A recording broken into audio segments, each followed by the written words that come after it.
복음 6장으로 들어왔습니다. 이제 예수님께서 이 본질이 왜곡된 그 시대에 말씀대로 오셨습니다. 우리 예수님께서는 바로 창세기 3장 15절에 예언된 그 여인의 후손으로 다윗의 왕조를 통해서 바로 오신 분이시죠. 그 시기는 이미 창세로부터 수천 년이 지났습니다. 어둠을 400년, 430년 침묵기를 뚫고 그 어둠 속에 빛으로 오신 분입니다. 그런데 오늘 6장에서 바로 이 안식일에 예수께서 밀밭 사이로 지나가십니다. 이 제자들이 이삭을 잘라 손으로 비비어 먹었습니다. 이것은 당시에 율법 교사들 눈에는 안식일에 노동행위를 한 것이죠. 밀이삭을 비벼서 살이 하실 줄 알죠. 손으로 비벼서 불어서 먹습니다. 그것이 바로 노동이라는 것이죠. 아마 예수님께서는 당시에 율법에 저촉되어서 재판정에 섰다면 산헤드린 공의에 섰을 것입니다. 그래서 왜 안식일 날 노동했느냐라고 이렇게 힐책을 당하면서 큰 욕을 보셨었을 거예요. 그런데 오늘 주제를 이 본질이 왜곡되었다 이렇게 제가 세웠는데, 이 바리새인들과 율법 교사들은 율법의 겉만 보고 속을 모르는 그런 정신을 망각한 그러한 해석들을 해내고 있는 것입니다. 2절에 보면은 어떤 바리새인들이 말하되 어찌하여 안식일에 하지 못할 일을 하느냐. 예수님과 그의 제자들이 누구인지를 이 본질을 모르는 것이지요. 예수님께서 임마누엘 하시는 그 삼위 하나님의 아들 하나님인 줄 모르고, 주께서 그리스도이라는 그 사실을 모르고, 또 주님께서 그 안식일에 하나님으로 주인 되심을 모르고 빗대하는 말들입니다. 그래서 하지 못할 일이라고 말합니다. 주인이 안식일에 무슨 일을 하든지 합당한 일인 것이지요. 그 진리를 깨닫지 못했던 유다인들입니다. 3절에 예수께서 대답하여 이르시되 다윗이 자기 및 자기와 함께한 자들이 시장할 때에 한 일을 잃지 못하였느냐. 바로 다윗이 사울에게 쫓기다가 그 성전에 있는 제사장이 주는 진설병을 자기와 함께한 자들이 먹은 이야기를 들려주고 있는 것입니다. 다윗이 얼마나 선한 일을 위해서 쫓기고 있었고, 그 선한 일 하나님의 일이었고, 다윗 왕조를 만들어서 그리스도를 오게 할 그 일을 하고 있는 다윗이 그 진설병 먹었다고 탈이 되느냐, 이 말을 하고 계십니다. 4절에 그가 하나님의 전에 들어가서 다만 제사장 외에는 먹어서는 안 되는 전설병을 먹고 함께한 자들에게도 주지 아니하냐. 또 이르시되 인자는 안식일의 주인이니라. 이것이 핵심이죠. 인자는 누구죠? 사람의 아들로 누가복음에서는 표현하는데, 요한복음에서는 인치신 자, 하나님께서 인쳐서 보내신 자 예수 그리스도를 말하는 것이지요. 그 그리스도가 이 안식일의 주인이라고 예수님께서는 당신 자신이 이 안식일의 주인이다 이렇게 설명하십니다. 이 주인 앞에는 시비할 것이 없다는 얘기입니다. 6절에서 보면은 안식일에 이제 손 마른 사람을 고치십니다. 밀밭 사이를 지나가면서 그 이삭을 먹인 시비거리 하나, 두 번째 또 안식, 다른 안식일이죠. 다른 안식일을 맞이해서는 바로 손 마른 사람을 고치십니다. 7절에 서기관과 바리새인들이 예수를 고발할 증거를 찾으려 하여 안식일에 병을 고치는가 엿보니, 이제 예수님의 소문이 온 유대에 다 퍼졌죠. 그래서 특히 서기관과 바리새인들은 요한복음에서는 이를 갈면서 죽이고자 했는데, 이제 예수님의 제목, 즉 5장에서 신성모독이라고 했죠. 하나님의 아들이라 했고 안식일날 병같이 고치니까 이제 신성모독죄를 걸려고, 이제 진짜 고발하려고 죄목들을 찾아가는데 딱 두 제목이 걸리는 것입니다. 안식일에 밀이삭을 비벼서 먹은 그 죄와 두 번째 안식일에 병을 고쳤다는 것이죠. 이 정신, 율법의 정신은 오늘 우리가 제4계명에서 안식일의 참된 뜻을 또 암송했습니다. 안식일의 참된 이 정신은 하나님께서 바로 이 편민이야 노예로 살던 바로 이스라엘들, 함께하는 노예들을 위해서 만들어 주신 것이죠. 하루 쉬는 날 짐승들도 함께 쉬었죠. 그 정신은 잊어버리고 이제 안식일 날 누가 일하는지를 이렇게 쌍심지를 켜서 보는 겁니다. 그것을 예수님께서는 지금 드러내고 있고 누가는 고발하는 것입니다. 9절에 예수께서 그들에게 이르시되 내가 너희에게 묻노니 안식일에 선을 행하는 것과 악을 행하는 것, 생명을 구하는 것, 죽이는 것 어느 것이 옳으냐. 이 말은 선을 행하는 것이 옳고 생명을 살리는 일은 하라는 것입니다. 그 일을 위해서 안식일의 주인이신 예수님께서 일하고 계시는데 주인인 내가 이 생명을 살리는 일을 하루 밀밭 사이를 지나갔고 나에게 믿음을 보인 자, 손 마른 자가 믿음을 보이니까 그 믿음을 보시고 바로 구원의 그 표적을 보여주신 이 사건을 놓고 대답하는 것입니다. 10절에 보면은 무리를 둘러보시고 그 사람에게 이르시되 내 손을 내밀라 하시니 바로 예수님께서는 앞장에서 그들의 믿음을 먼저 보시죠. 그들이 예수님이 지나가실 때에 옷자락에 손대고자 노력하는 그분도 낫고 또 일어나 걸어가라 하니까 그 말씀을 듣고 믿음으로 말미암아 걸어간 그 자도 걷고 이렇게 믿음을 보일 때에 선행 믿음이죠. 이 믿음 주시는 이 믿음으로 보일 때에 역사가 일어나시는 것입니다. 11절에 그들은 노기가 가득하여 예수님께서 참말을 하고 선행의 말씀을 하시는데 이들은 분노합니다. 이 분노는 어디서 왔지요, 여러분? 원죄에서 온 것이죠. 교시, 분나, 탐탐정 7가지 대제 알려줬죠. 교만과 시기와 분노와 나태와 탐욕과 탐식과 정욕이 바로 한 악에서 나옵니다. 이것이 바로 이들은 자기 죄를 깨닫지 못하고 아담으로부터 오는 그 원죄가 새파랗게 살아있음을 알지 못하기 때문에 빛이신, 말씀이신, 진리이신 그분 그리스도께서 하시는 말씀도 이렇게 분으로 드러내는 것입니다. 이것이 마귀입니다. 이것이 바로 사탄입니다. 이것이 바로 에덴 동산에서 타락했던 그 결과로 얻어진 죄 때문에 그렇습니다. 사람들이 아직 저는 분을 못 사깁니다. 저는 아직까지 제 이 의분을 주체할 수가 없습니다. 그것은 바로 죄 때문에 그렇습니다. 누가는 그 죄를 바로 귀신, 병 이것으로 푸는데 모든 것이 그 뿌리는 죄이라는 것이지요. 자, 예수님께서 이제 6장에 오셔서 12제자를 누가는 택하는 것을 기록합니다. 이들을 13절에 보면은 사도라 칭하셨고 이 사도는 14절에 곧 베드로라고도 하는 베드로 이름을 주신 시몬 그의 동생 안드레와 야고보 요한과 빌립과 바돌로메 이 바돌로메는 나다나엘이죠. 예, 그렇고 또 이 12제자를 계속 부르십니다.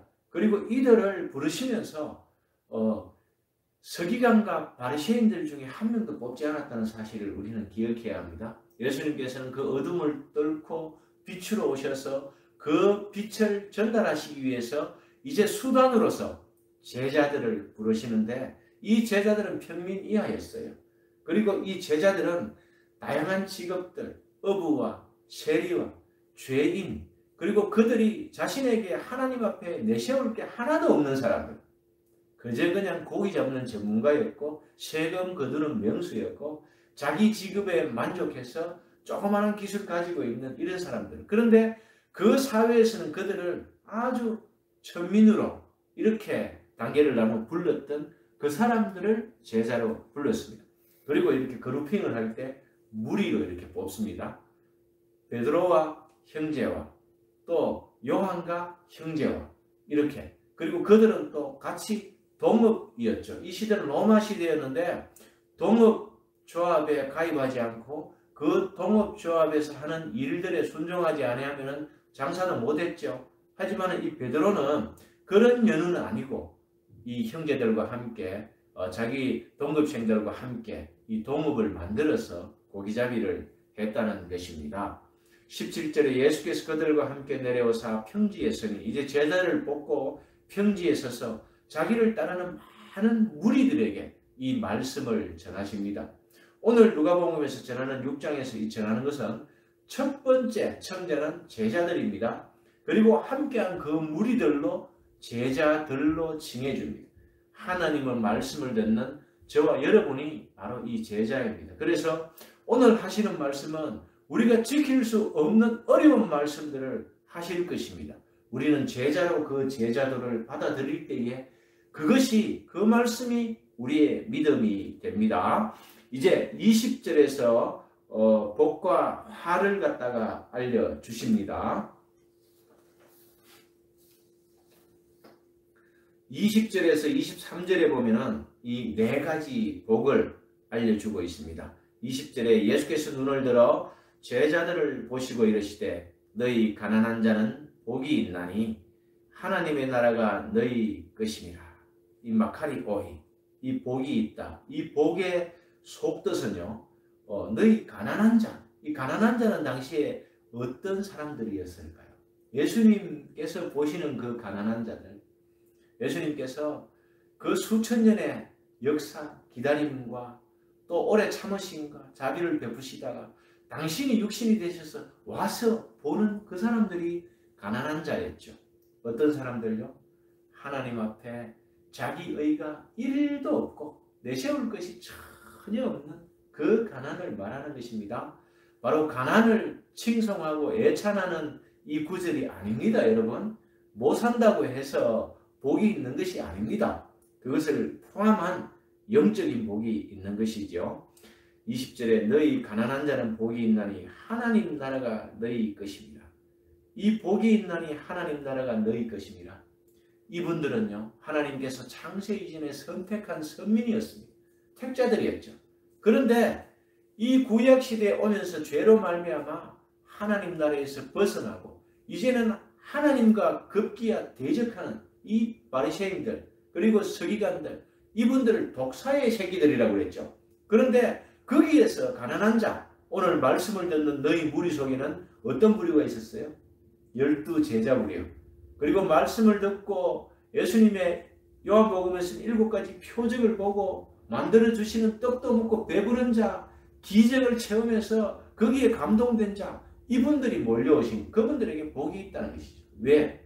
믿음으로 믿기만 하면은 하나님 나라, 이 바실레이아, 이 왕국을 얘기하시는 거예요.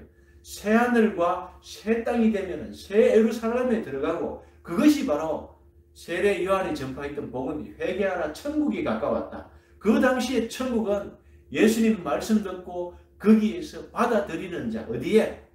생각과 눈, 귀, 오감을 다동해서 듣고 마음에 받아들이는 그분들이 바로 이 바실레이아 왕국의 백성이 된다는 것입니다. 그것을 말씀하고 있는 것입니다. 21절에 줄인 자는 복이 있습니다. 다 배고프다고 복이 있겠습니까? 이 의의 줄인 자, 마태복음 5장에서는 바로 팔복을 얘기하면서 심령이 가난한 자, 애통하는 자, 온유한 자, 네 번째 의의 줄인 자 나오죠. 이 네 가지가 같은 사람입니다. 나의 의는 1도 없고 내가 구원받아야 되는데 나의 공로가 또 1이 없고 이제 예수 그리스도로 옷 입어야 그 믿음으로 받아들여야 구원받는 이분들을 말씀하는 것입니다. 이 가난을 애찬하는 것이 아닙니다. 유대인들은 가난은 저주라고 이렇게 얘기합니다. 왜냐하면 하나님은 복이신데 말씀 받고 선민들이 가난한 그 자체가 복이 아니고 저주다라고 유대인들은 말하고 있었기 때문에 가난한 자를 무시한 겁니다. 노예를 무시한 겁니다. 평민들을 무시한 거죠. 로마 시대에 이 4등급이 있었어요. 귀족들처럼 그렇게 정권의 비리부터 사는 사람들 하나, 종교인들, 유대인들, 바리새인 서기관들 하나, 그리고 이제 평시민들이죠. 그리고 노예들입니다. 이렇게 4단계로 있는데 그 이하의 사람들은 유대인들도 그랬고 로마인들도 그랬고 다 저주하고 무시당한 사람들이죠. 이 사람들을 놓고 예수님께서는 복이 있다라고 얘기하는 것입니다. 그 복은 마카리오이, 마카리오스, 하늘에서 오는 하나님의 말씀을 듣고 깨닫는 자가 복이 있다는 것입니다. 22절에 인자로 말미암아 사람들이 너희를 미워하고 멀리하고 욕하고 너희 이름을 악하다 하여 버릴 때 너희에게는 복이 있도다. 20절에서 23절 그리고 24절에서 26절 네 가지 복을 얘기하고요. 네 가지 화를 얘기합니다. 교차 대꾸로서 25 20절에서 설명한 것을 다시 그 뒷절에서 설명을 하고, 또 줄인 자, 우는 자를 그 뒷절에서 또 풀어주고, 이런 식으로 누가는 기록을 했지요. 그리고 이제 24절에서 26절에는 다시 복에 이어서 그 화들을 명시하고 있지요. 23절입니다. 그날에 기뻐하고 뛰놀라 하늘에 너희 상이 큼이라. 그들의 조상들이 선지자들에게 이와 같이 하였다니라. 선지자들이 어땠습니까? 복음을 선포하고 하나님의 입이 되어서 말씀을 선포하면 대부분이 맞아 죽었거나 고난을 당했지요. 오늘날 예수님이 오셨는데 세례 요한 마지막 선지자 어떻게 됐죠? 목 잘라서 소반에 올려서 그렇게 했지 않습니까? 그것을 예수님께서 지적하고 오히려 복이 있다.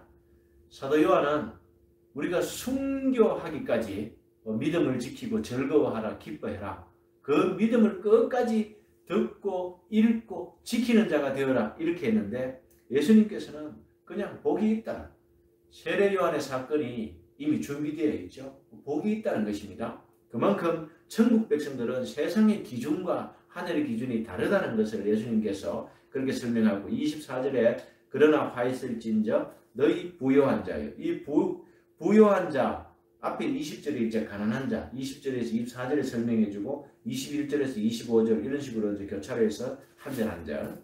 그리고 25절에 배부른 자, 그리고 또 화 있을지언정 웃는 자. 앞에는 우는 자였죠. 이 웃는 자가 화가 있다. 왜 그러냐 하면은 26절에 나와 있어요. 모든 사람이 너희를 칭찬하면 화가 있도다. 당시에 칭찬받았던 사람은 어떤 사람들이죠? 바리새인들, 서기관들, 제사장들, 또 거기 랍비들, 이 사람들이 칭찬받았어요. 왜냐하면 이 사람들은 길 어귀에서 손을 들고 막 기도합니다. 선한 척하고 자선과 막 베풀고는 드러내는 것이, 그래서 칭찬을 받은 거예요. 모든 사람들이 이분들 보면은 랍비여 이렇게, 그래서 이분들도 예수님 부를 때 선생이여 이렇게 부르는 것입니다. 그것을 지적하고 그들에게 화가 있다는 것입니다. 왜냐하면 진리는요 다 수용할 수가 없어요. 흙 아니면 백인데 그 흙을 수용하기 시작하니까 이 사람들은 다 칭찬받는 겁니다. 로마한테도 칭찬받고, 왜? 세금 그다저가 갖다 주니까. 그리고 백성들한테도 칭찬받습니다. 당시의 백성들이 성경을 알았을까요? 몰랐을까요? 몰랐던 거죠. 자기들도 성경을 몰라요. 얼마나 성경을 안 봤으면 예수님께서 읽지 못하였느냐, 읽어보지 못하였느냐 이렇게 말합니다. 자기들이 성경을 읽는데 그 하나님의 속뜻을 모르기 때문에 율법이라는 것을 만들어서 사람들만 옥죄이고 멍에 씌울 뿐, 십계명을 그 사랑과 자비, 하나님을 사랑하고 이웃을 사랑하고 사랑과 자비의 계명을 사람들을 옥졸라 매고 심판하는 도구로 썼다는 것이죠. 그래서 이 사람들은 이런 화가 있는 것입니다. 자, 이제 제자를 몇 명 뽑았죠? 12명을 뽑았죠. 그리고 이제 제자들에게 화와 복을 가르쳤습니다. 이 복을 지금 너희들이 받고 있다는 것이죠. 예수님 말씀을 통해서 깨달은 사람은 어디 들어가요? 왕국 바실레에 들어간다고 말했고, 이제 그렇다면 예수님께서 이제 제자들과 사람들에게 이 원수를 사랑하는 참 최고의 계명을 말씀하십니다. 이것을 누가는 자세히 풀어놨어요. 이것을 우리는 제자도라고 합니다. 예수 그리스도를 따르는 분들이 믿고 행해야 될 제자도입니다. 근데 이 제자들을 읽으면서 여러분들이 실제 할 수 있는지가 문제입니다. 27절 그러나 너희는 듣는 자에게 내가 이르노니 너희 원수를 사랑하며 너희를 미워하는 자를 선대하며. 원수를 사랑할 수 있습니까? 미워하는 자를 선대할 수 있습니까, 여러분? 그죠? 요즘 TV에 거의 쉬지 않고 정치적인 공격들을 볼 수 있죠, 그죠? 그렇게 싸움판이 세상입니다. 그리고 유대인들 간에도 자기들끼리 사두개인은요, 또 부활도 안 믿고, 또 이 바리새인들은요, 회당을 중심으로 해갖고 자기 판 만들어가 서기관 길러내고, 이 제사장들은 세리 양성회가 동거당을 로마에 바치고, 산헤드린 공회 안에는 반반 갈라묶기회가 섞어서 종교재판하는 그런 걸 만들어서 막 통치하죠. 그것은 세상의 이권을 대변하는 것입니다. 하나님 나라가 아니에요. 그래서 예수님께서는 새 하늘과 새 땅, 이것을 그것을 이제 누가는 새술은 새 가죽부대에 이렇게 표현했죠. 그죠? 그것을 예수님께서 말씀으로 창조하고 계시는 것입니다. 그것을 믿는 사람은 그 바실레이아 새 왕국에 들어가는 것이고, 안 믿는 사람은 율법 교사들이나 바리새인들 같이 겉멋만 이렇게 하다가 쫓아다니다가 떡얻어 묻고 쫓아다니다 기적 구경하고 표적을 구하고 하다가 다 지옥으로 사라지는 사람들.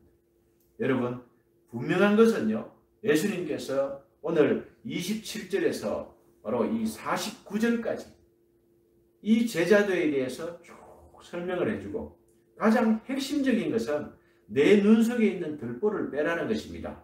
39절에 보면은 또 비유로 말씀하시되 맹인이 맹인을 인도할 수 있느냐? 당시에 맹인이 누구였습니까? 바리새인들, 율법 교사들이었죠. 제사장들이었어요. 유대인들이었어요. 이 사람들이 맹인이에요. 근데 이 사람들이 백성의 지도자가 돼요. 그 지도자 중에 선택한 백성들은 니고데모와 아리마대 요셉은 그거 맞았죠. 왜? 자기 발로 찾아와서 예수님 앞에 도가 무엇인지 물었어요. 물과 성령으로 거듭나지 아니하면은 하나님 나라 이 바실레이아에 들어갈 수가 없다라고 하니까 고민해서 돌아갔는데, 이 사람들은 곰곰하게 생각해 보니까 맞는 거예요. 예수님이 십자가에 못 박힐 때 완전히 깨달은 거예요. 그리고 아리마대 요셉과 공의원으로 서로 니고데모가 교제를 했죠. 내가 예수님 만나봤는데 물과 성령으로 나야 된다. 이게 무슨 뜻이고? 자기들끼리 고민했을 거예요. 성령은 받지 못했죠. 왜? 그것을 성령 받은 사람 같으면 이해했을 거예요. 왜냐하면 그들은 이미 바리새인과 서기관과 사두개인과 유다의 그런 경직된 관료였기 때문에 하루아침에 못 바뀌는 것이죠. 오늘 이 누가복음을 누구에게 썼어요? 데오빌로 각하에게 썼죠. 이 데오빌로 각하도 하루아침에 신앙이 생겼겠습니까? 누가가 1:1로 전도했지요. 그리고 이제 사도행전까지 써서 사도행전도 데오빌로 각하에게 우리 제자들이 이렇게 삶과 죽음을 같이 했습니다. 예수님의 나라가 이런 것입니다. 그렇게 또 설명하는 것이죠. 이 사람이 바로 그 관료 중에 예수님을 믿었는데 그 한 영혼을 위해서 부르는 노래가 이 누가복음이었습니다. 사랑하는 성도 여러분, 오늘 원수를 사랑하라는 예수님의 계명들을 여러분들이 일주일 동안 7번 읽어보십시오. 이 7번이면서 진짜 우리가 예수님 말씀대로 주라 그리하면 너희에게 줄 것이니 곧 후이되어 누르고 흔들어 넘치도록 하여 너희에게 안겨주리라. 이런 예수님께서 약속의 언약의 말씀을 하시는데도 우리가 줄 수 있냐 이 말이에요. 주고 있느냐는 말이에요. 일부는 하고 있어요. 여러분들은 헌금하고 그 헌금은 교회에서 대신해서 우리가 전달하고 있죠. 이미 주고 있습니다. 그런데 예수님께 더 심각하게 겉옷 달라 하면 속옷도 주랍니다. 이 당시에 바리새인들이 이걸 수용할 수 있었겠느냐 말입니다. 없었죠. 하지만 이것은 이렇게 못하기 때문에 예수님께서는 이렇게 한 것과 같이 우리에게 구원을 주시기 위해서 지금 어디로 가고 계십니까? 십자가로 가고 계시기 때문에 그 결과가 있을 때에 이 대가가 우리에게 공짜로 온다는 것을 누가는 기록하고 있다는 것이죠. 그래서 비판하지 말라. 그리하면 너희가 비판을 받지 아니할 것이요. 정죄하지 말라. 그리하면 너희가 정죄를 받지 않을 것이요. 용서하라. 그리하면 너희가 용서를 받을 것이요. 할 수 있겠습니까, 여러분? 했습니까, 여러분? 제가 이 제자도를 날마다 묵상을 하면서 이런 목사가 되기를 원하지만 순간적으로요. 잘 가다가 화가 나는 거예요. 내가 왜 이래 해야 되느냐? 내가 왜 당신한테 돈을 빌려줘야 돼? 없는 돈을. 이렇게 되는 것이죠. 겉옷이라도 벗어서 드려야 되고 안 되면 속옷을 드린다는 말은 그냥 있는 것 전부를 대가 없이 드려야 돼요. 제가 강도사를 할 때에 우리 하양 시민교회에서 매일 토요일만 되면은 제가 이제 주일을 준비하고 있으면은 그 정한 시간에 정한만 되면은 목사님 하면서 찾아오는 분이 계세요. 오시면은 1,000원 달라고. 처음에 저는 아무것도 모르고 만 원을 드렸어요. 만 원짜리가 있어서. 근데 그 다음부터는 저만 보면 10,000원 달라는 거예요. 근데 가만히 보니까 거지가 아닌 것 같아요. 그래서 제가 이 돈을 주고 뒤따라가 봤어요. 다른 데 가서도 똑같이 하는 거예요. 그래서 그 다음 주부터는 제가 노했죠. 당신에게 줄 수 없어요. 당신 이거 상습범이고 전 교회를 등쳐먹고 사는 거지더구만. 그 정신을 바꾸지 아니하면은 당신은 지옥 가요. 교회를 나오세요. 예배를 드리세요. 그러면은 밥도 주고 교회에서 당신이 사는 것을 도와주겠어. 그 다음부터는 제가 있으면 안 와요. 근데 담임 목사님 계시면은 목사님 하면서 와서 1,000원 또 얻어가는 거예요. 그래서 그분을 담임 목사님은 그냥 불쌍해서 그냥 주신다고 하는데 그 사람을 바꾸어 보기 위해서 저는 뛰어나가서 안 돼요 하고 바르게 살아요 하고 해봤지만 안 되는 거예요. 그래서 결론이 뭐냐 하면은 저분이 언젠가는 예수 믿을 수 있도록 기도만 하고 제가 이제 밀양으로 왔습니다. 그분이 살아계시는지 돌아가셨는지는 모르겠지만은 안 택했다면은 그 교회의 문지방만 밟을 뿐이에요. 그것을 예수님도 지적해요. 당시에 바리새인들, 이 사두개인들 자기들이 성경을 연구한다 하면서 하나님의 말씀을 연구한다고 하면서 이들이 깨우치지를 못합니다. 그래서 소경을 인도하면은 어디에 빠져요? 구덩이. 그 구덩이는 어떤 구덩이? 게헨나 불못에 들어간다는 거예요. 지금까지 그들이 팔을 형성하고 광야에서 그런 전투를 치르고 자기 조상들이 그렇게 경건하다고 했지만 그들은 말씀을 깨닫지 못하고 말씀의 참뜻을 실천하지 못하기 때문에 게헨나로 가는 거예요. 그들이 지금 죽으면 하데스에 가요. 음부에 가죠. 우리는 지금 죽으면 낙원에 가요. 거기 있다가 예수님 재림하셔서 심판하실 때에 우리는 영원한 신부가 되어서 하나님 나라에서 이제 하나님 앞에서 사는 천국에 완성된 그 나라에서 사는 백성이 되고 이분들은 죄송하지만 게헨나 마귀가 무저갱에 아비소스에 갇혀있죠. 결박되죠. 그 마귀가 가는 게헨나에 이분들도 같이 가요. 그러면은 마귀의 생각을 따르던 그 불신자들이 창세 이후로 마귀의 생각을 따르고 그 가인의 후손들이죠. 그분들하고 마귀하고 같은 장소에 가고 우리는 하나님 앞에 가는 것이 최후의 심판날입니다. 그것을 설명하기 위해서 누가는 붓을 들었고 또 붓을 든 마태와 마가와 또 요한과 달리 누가는 자기가 조사하고 자세히 살펴보고 또 역사학자로서 내려가서 팔레스타인 지역을 돌면서 예수님의 행적을 조사해서 성경을 썼기 때문에 마태복음은 5장에서 나오고 그런데 누가복음은 6장에서 나오는 거예요. 그래서 이게 조금 성경의 분량이 늘어져 가는 것이죠. 우리가 중심 진리가 있으면 여기서 푼다고 자꾸 살을 붙이기 때문에 늘려져 가는데 누가는 이렇게 자세히 설명을 하고 있는 것입니다. 사랑하는 성도 여러분, 6장 31절을 다 같이 한번 읽어보겠습니다. 남에게 대접을 받고자 하는 대로 너희도 남을 대접하라. 이게 황금률이죠, 여러분. 그죠? 남이라는 것을 그냥 나 아닌 다른 상대를 남으로 보면 안 돼요. 남이라고 예수님께서 이렇게 합니다. 예수님께 대접받으려면 예수님께 그 대접받고 싶은 대로 하라고 지금 알려주는 거예요, 길을. 이분은 하나님이세요. 하나님에게 구원을 받고 싶습니까, 여러분? 그러면 구원받을 일을 해야 돼요. 그 최소한이 뭐냐? 믿음이에요. 믿어야. 어디에? 마음으로 믿어야 돼요. 생각으로 믿다가 시간 없으면 까먹어버리고 눈으로 믿다가 안 보이면 잊어버리고 귀로 듣다가 말 안 해주면 잊어버려요. 그래서 위에 있는 것을 아래로 내려야 되는데 이것은 묵상을 통해서 가능해요. 이 묵상은 사자가 갈비를 뜯듯이 물고 늘어지는 겁니다. 진액을 빨아내는 거예요. 그렇게 하면서 묵상해야. 또 기도는 무엇이죠? 나의 생각을 가지고 하나님의 은혜의 보좌 앞으로 나아가는 것. 이게 프로슈코마이죠, 오늘은. 우리나라에 들어올 때 기도라고 해서 유교적인 불교적인 전통에 의해서 막 구하는 거 이거 배블링이에요.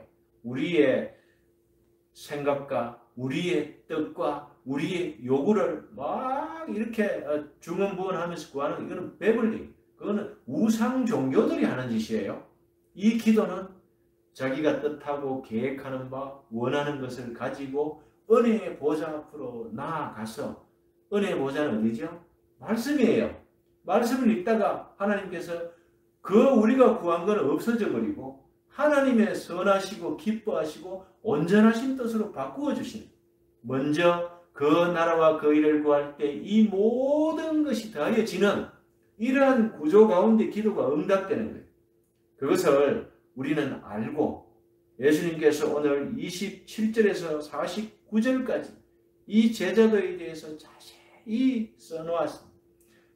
하나 읽으면서 우리의 소원들을 하나님의 뜻으로 바꾸십시오. 이것이 프로슈코마의 기도입니다.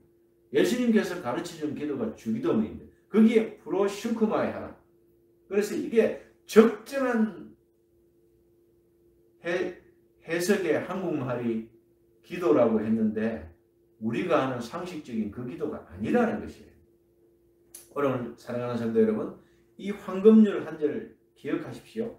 남에게 예수님께 하나님께 대접받고자 하는 대로 우리도 하나님과 예수님께 대접해야 돼요.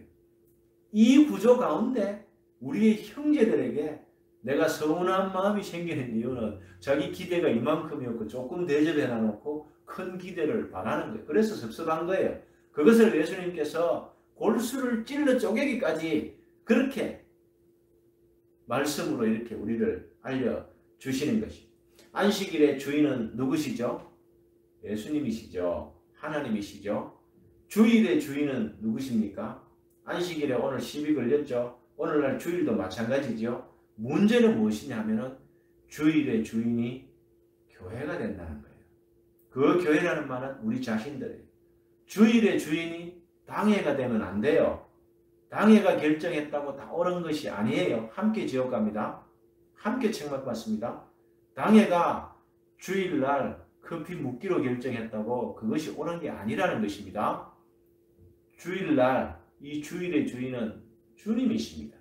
만약에 우리가 주일날 우리의 뜻대로 우리의 편리대로 주일을 어기면서 주님도 주일날 일하셨다 이렇게 하면 안 돼요. 그것을 한국교회가 오해하고 지금 범죄하는 이유가 이 시대에 모범이 안 되는 이유가 자기 소견에 옳은 대로 각 당회들이 다 행하기 때문에 그 성도들은 더 나아가요. 당회가 주일날 커피 한잔 하면서 하나님의 일이라고 사칭하고 거기에서 커피 마시죠. 주일날 장사합니다. 성도들은. 그렇게 되는 거예요. 우리는 해야 될 것이 있고 안 해야 될 것이 있어요. 레갑의 자손들처럼 우리는 지킬 것을 지켜야 돼요. 이것을 예수님께서는 당신이 주인이시고 당신이 모범을 보여준 그 사례, 우린 주일날 뭐 해야 됩니까? 하나님의 말씀을 듣고 말씀을 설교지요. 그리고 또 성례해야 돼요. 세례 주고 성찬하는 이 일이 우리의 일이고 하나님의 일이에요. 제자들이 우리가 무슨 일을 하리까? 일할 필요 없고 하나님의 아들을 믿는 그 일이 너그 일이다 이렇게 알려주시지 않습니까? 그 일을 해야 돼요. 그 일과 연관된 일 조금 더 나아갑시다. 전도하는 일, 구제하는 일, 또 위로하는 일, 격려하는 일, 돌아보는 일까지 자기 욕심을 채우기 위해서 자기들 교제, 자기들 만족을 위해서 그것을 하나님의 일이라고 하면서 버젓이 주의를 범하는 일은 범죄라는 것이에요. 사랑하는 성도 여러분, 이 마지막 때에 믿음을 보겠느냐? 바로 이런 것 때문에 그래요. 교단이 옳은 것 아니에요. 교단이 결정해도 하나님 법에 위배될 수 있어요. 바로 이런 문제입니다. 주의를 지킵시다. 지키는 것은 바로 요 범위 안에 돼야 돼요. 예배하고. 예배는 뭐죠? 설교 듣는 것이죠. 첫 번째. 두 번째 뭐죠? 세례받고 성찬하는 거예요. 이 일에 관여하신 분들이 일해요. 그것을 일한다고 말하는 것이고 우리가 전도하는 일을 해요. 그것을 일한다고 하는 것이고 믿는다고 하는 것입니다. 사랑하는 성도 여러분, 자기가 마음 놓고 자유하는 것은 범죄입니다. 하나님의 말씀대로 틀 안에서 자유해야 합니다. 이것은 듣고 행하지 않는 자는 주추 없이 흙 위에 집 지은 사람과 같으니 탕류가 부딪힘에 집이 곧 무너져 파괴됨이 심하니라 하시니라. 여러분, 오늘 예수님께서는 49절에서 이렇게 결론을 내려주잖아요. 홍수가 나서 물이 불어서 내려오면서 휩쓸면 다 무너집니다. 모래 위에 집 지으면 무너집니다. 누가는 흙이라고 표현해요. 이 흙 위에 주축 없이 그냥 기둥 꽂아서 세워놓으면 교회도 무너집니다. 하나님의 집 아니에요. 무너져요. 오늘날의 교회가 무너지는 이유가 이 주축, 예수 그리스도 이분 없이, 이분의 모델 없이, 이분의 가르침을 수용하지 않고 형식만 지키는 바리새인들 같이 이렇게 교회를 만들어가기 때문에 무너지는 거예요. 여러분, 우리는 예수 그리스도께서 모퉁이 돌이 되십니다. 그 모퉁이 돌은 건축자가 누군지를 알려줘요. 주춧돌, 건축 앞에 딱 가면은 하나님이 하셨습니다. 이래놓고 몇 년, 몇 월, 며칠, 무슨 건설, 장로 누구 시대에 지었다고 다 해놔놓죠. 그죠? 바로 이런 것입니다. 예수 그리스도께서 교회에 바로 이 모퉁이 돌 되신다는 것, 이것을 알려주는 것이지요. 그래서 말씀으로 서지 않은 사람의 공동체가 모여서 예수 그리스도로 말미암아 구원받은 공동체라고, 예배하는 공동체라고 이렇게 만들면 실패한다는 것이에요.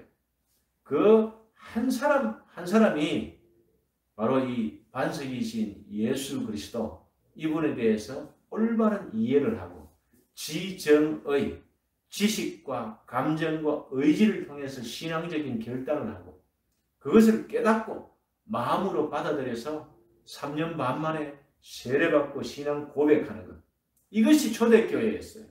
그 초대교회가 지금도 무너지지 않고 내려오는 게 전통이에요. 우리가 오늘날 숫자로 교회를 판단하면 안 됩니다. 그 안에 초대교회의 정신, 바로 이 세례석에 담긴, 성례석에 담긴, 예배 가운데 담긴 예수 그리스도의 말씀이 서 있느냐 안 있느냐, 그것을 보고 교회라고 부르는 것입니다. 바로 곧 무너져 파괴됨이 심할 이런 교회들이 아니라 어떤 환경에서도 사도 요한이 주장한 것처럼 우리는 말씀을 읽는 자, 듣는 자, 지키는 자가 되어서 교회를 유지해야 됩니다. 우리가 하나님의 영광 돌리려고 노력하지 말고 하나님의 영광 가리지 않는 그 교회가 마지막 때에 본을 보이는 교회입니다. 그것은 믿음을 지키는 자로서 이 말씀을 소중하게 생각하고 주의를 소중하게 선교하는 데에 쓸 수 있는 이 교회가 바른 교회다, 이렇게 결론을 내리면서 오늘도 누가복음 6장을 통해서 남에게 대접받고자 하는데도 우리도 해야 된다. 하나님께 여러분 복 받고 싶으십니까? 그 복 받을 자가 되십시오.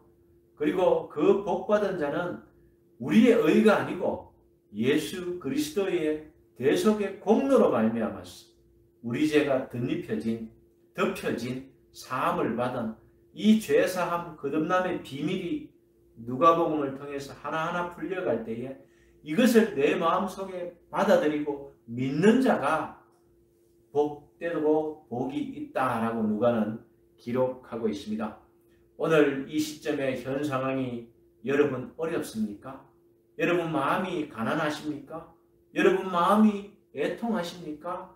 하나님께서 위로를 주시고 여러분에게 말씀의 복으로서 다 채워서 여러분과 저와 갖고 있는 모든 문제들이 이 복으로 덮여져 있어서 예수 그리스도로 옷 입혀져 있어서 이것이 내 안에서 문제가 되지 않도록 만들어 주실 것입니다. 기도하겠습니다.